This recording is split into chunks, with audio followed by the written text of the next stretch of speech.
Section 6.3, using sec, cosec and cot in proofs and solving equations.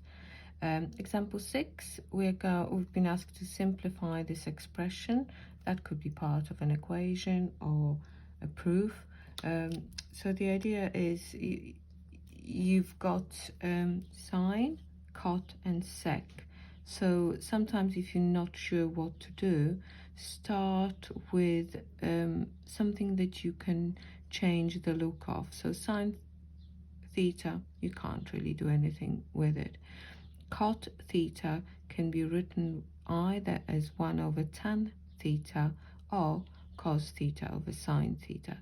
And then the last one can be used as 1 over cos theta. Now I'm going to change all of them to sine and coses because sine likes to be together with cos, and that's the way I think. So you've got sine theta multiplied by cos theta over sine theta, and that's multiplied by 1 over cos theta. The next step, if you're not sure, remember sine theta is sine theta over 1. You can either bring everything together or you can cancel everything at this stage, which this is what I'm going to do. So you've got cos theta on the top and cos theta on the bottom, one of them. And then you've got sine theta on the top and sine theta on the bottom of the fraction, one of them. So you obtain 1 over 1, which is 1.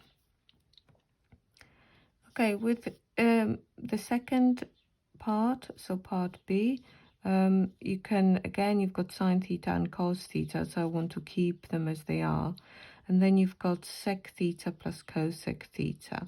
So these are the ones that I'm going to change to their equivalents in terms of sine and cos.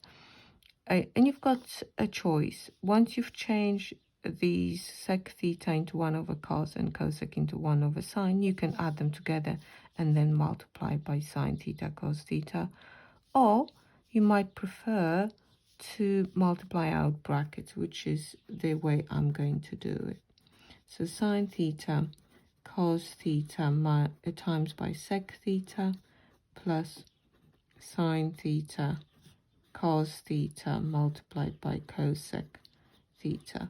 So here I'm going to change sec theta into 1 over cos theta.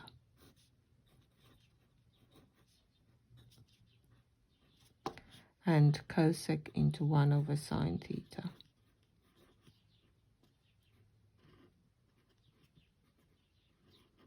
Okay, I'm ready to do cancelling down, because over here this one is sine theta over 1, cos theta over 1. If you need to write it down, this is over 1 as well. But you can see clearly that cos theta would have been on the top of the fraction. That cancels, so it's 1 over 1, and here sine theta with sine theta 1 over 1. So you will be left with sine theta plus cos theta, because you have 1 times 1, which is 1, so that does not change our answer. And the same here, 1 times cos times 1, this is cos theta, and that is the answer. Okay, in example 7, we've been asked to prove that the left-hand side is equal to cos cube. So with the left-hand side, again, with the proofs, the general rule is start with a side that looks a little bit busier, or you can do something with that side. And clearly cos cubed is not, I can't do much with cos cubed, so definitely start with the left-hand side and start changing the terms into their equivalent in terms of sine and coses, because once you've got cos on the right-hand side, it's fine to have some sines on this side. So cot on the top of the fraction, that is going to be cos theta over sine theta.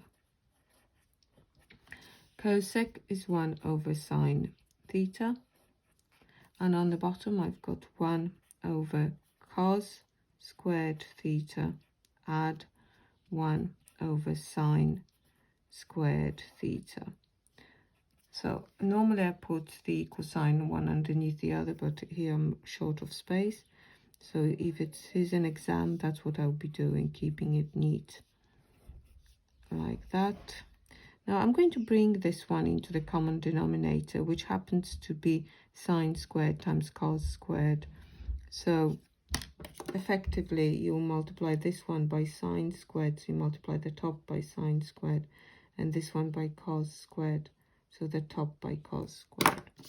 So you have within this fraction, it's like a double-decker fraction, you have sine squared theta plus cos squared theta, and on the bottom you've got sine squared theta cos squared theta. So this is the main fraction line. And here you've got two ways of doing it. Write it either as this divided by that is the top multiplied by this fraction flipped, or you can multiply the top and the bottom by the denominator. I'm going to use the method that most people would go for, I think. So it's cos theta, so rewriting it as multiplication.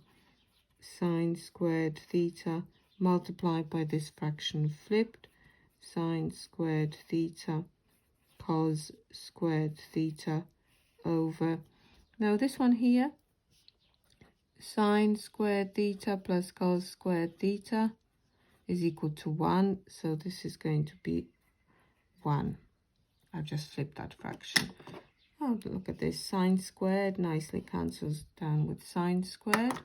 So you've got 1 and 1, so you end up with cos theta times cos squared theta over 1, which is, again, I'll put it here, but normally we'll put it underneath, cos cube theta, which is our right-hand side, and that was the left-hand side.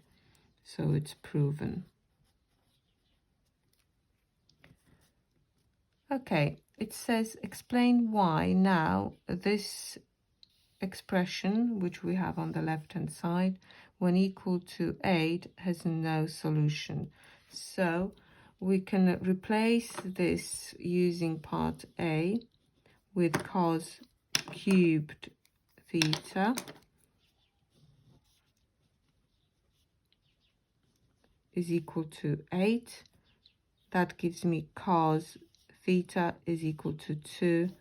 There is as cos theta is between -1 and 1. There's no solutions. There you go.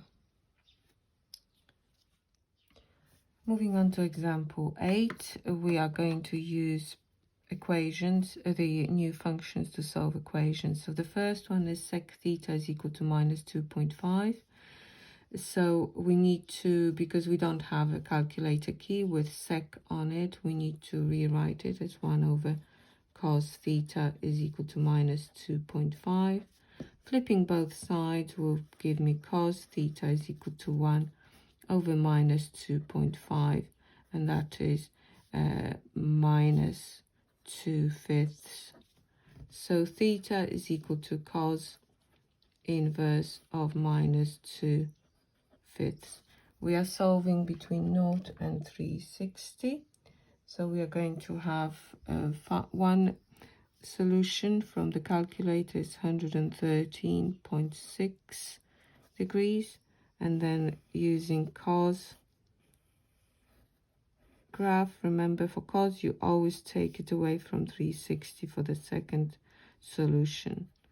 So for this one here, we're going to do 360 minus 113.6, which is 246.4 degrees.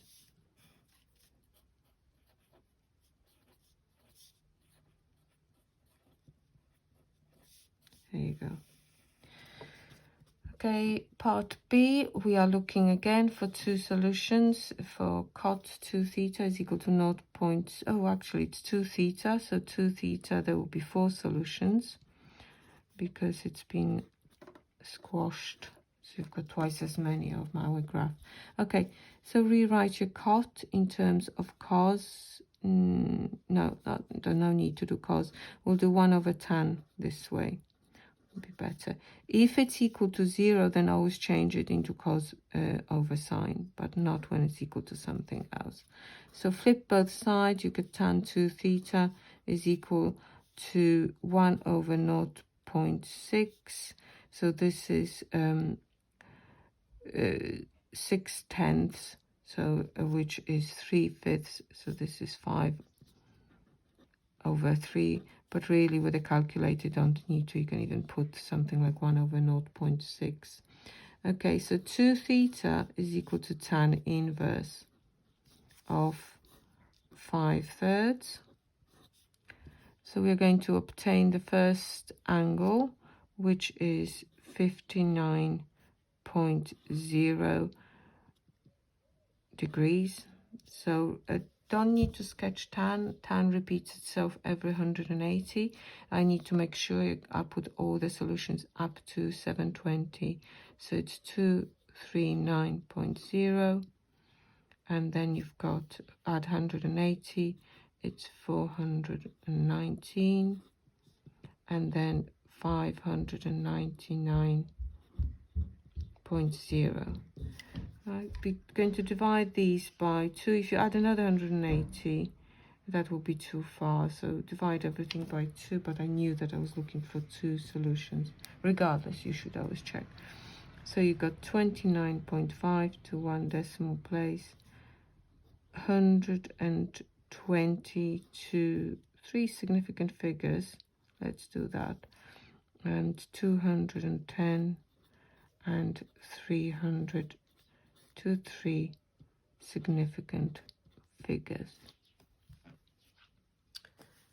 Okay, so that takes us to exercise 6C, chapter 6.